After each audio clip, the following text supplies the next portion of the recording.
How to animate the camera in Blender. First of all, open your Blender project and make sure you are in the layout workspace.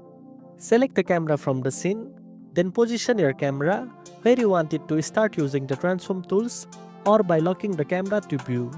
Next, with the camera selected, go to the timeline, move to frame 1 and press I on your keyboard.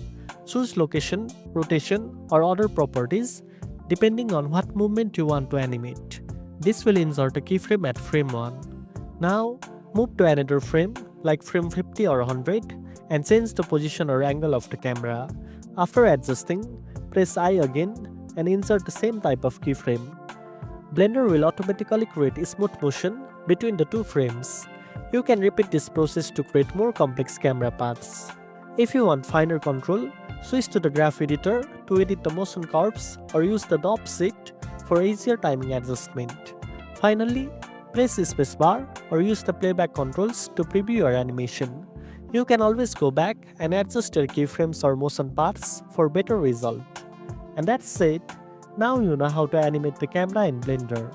If you found this video helpful, don't forget to like, share and subscribe for more tech tips.